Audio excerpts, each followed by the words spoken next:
This is my answer to question 2 of how effective is the combination of our main product and our ancillary tasks. I believe that our main product, being our short film, combined with our 2 ancillary tasks, our film poster and our film review, work well as a media package, considering the research we've done into posters, Little White Lies film reviews, short films themselves, and also recent research into distribution in the film industry. Our poster, I believe, is particularly effective as the use of Photoshop has meant that we've been able to create a blurred background surrounding the main image of our male protagonist. This blurred background has meant that the film seems quite interesting and it's not really defiable to a genre, and from some audience feedback that we've had on the poster,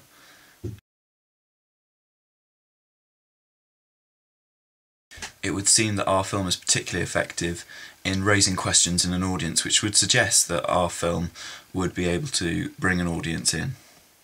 Also, I think our poster is also very effective in displaying how important our male protagonist is to our film.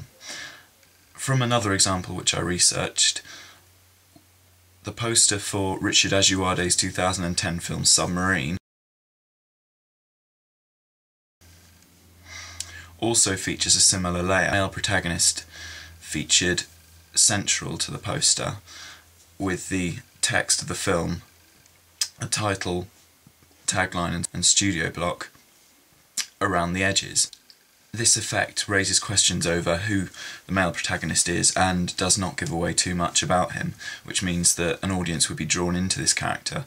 Also, it makes a good anchoring image for the whole film, and our poster similarly also uses this technique of making our male protagonist stand out and inflicts the importance that he'll have to this film. He's also an anchor image for people to relate to this film. As will be mentioned later, this is also similarly used in our review, where our male protagonist is used as the anchor image for our whole review. This is able, so an audience is able to make a link between the male character and our film.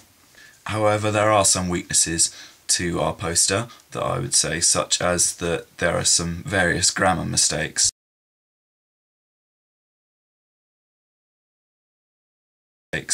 And also the logo which we featured at the beginning of our film for Indie the Kid Productions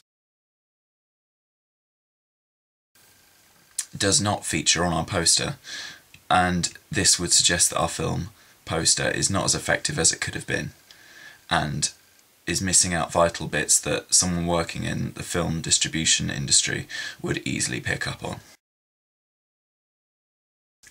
Our review has certain strengths to it in that, after much research into the house style of Little White Lies reviews and how they're constructed, I would say that our review is very close to the construction of a typical White Lies review. It might be hard to decide whether it was featured in a Little White Lies review or not.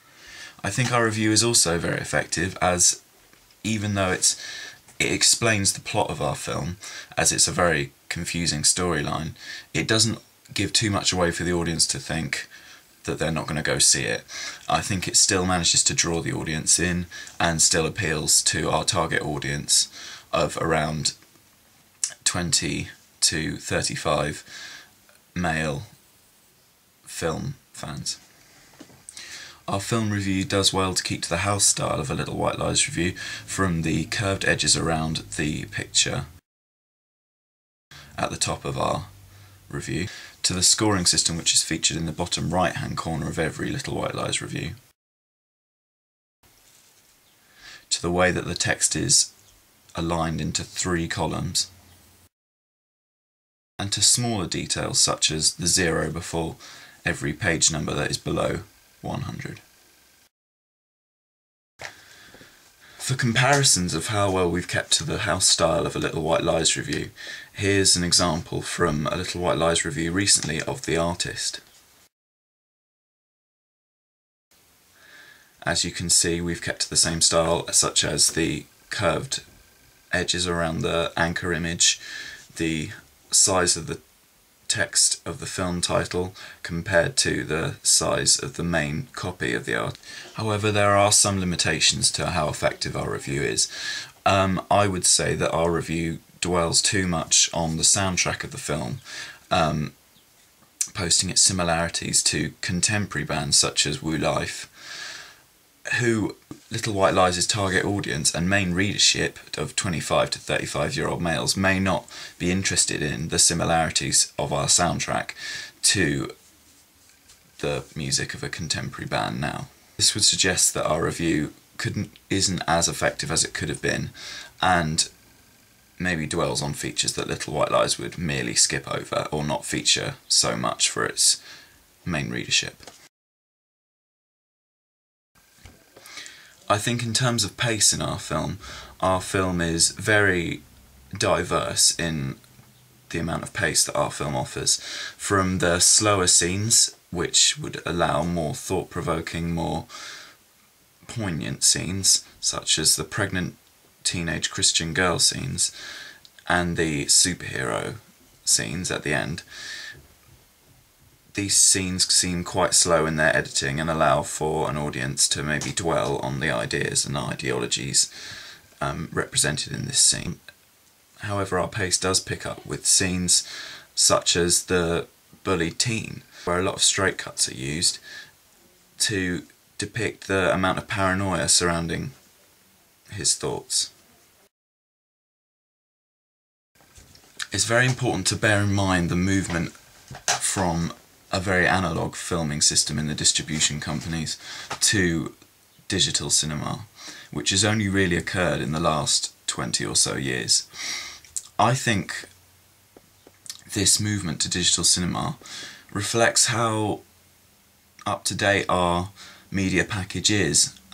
All three of our products, our film poster and our film review, have all been done using contemporary computers such as Photoshop for our film poster, InDesign for our film review, and we edited our film using Apple Mac's Final Cut Pro from having filmed on a digital HD camera.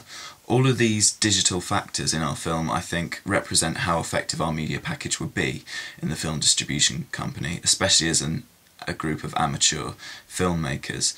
We have considered the movement from analogue to digital cinema. In conclusion, I would say that I think our media package of the three products actually work well together combined, and they help to create a sense of mystery around our film, and it can't really be said that our film can be defined to one genre. However, there are weaknesses to our work. I would suggest they're in the small details of our work, such as some small factors of the poster and the film review, such as grammar or certain features dwelled on too long, suggests that we maybe haven't researched deep enough into how genuine our work could have been, getting close to real products such as film posters and actual Little White Lies reviews.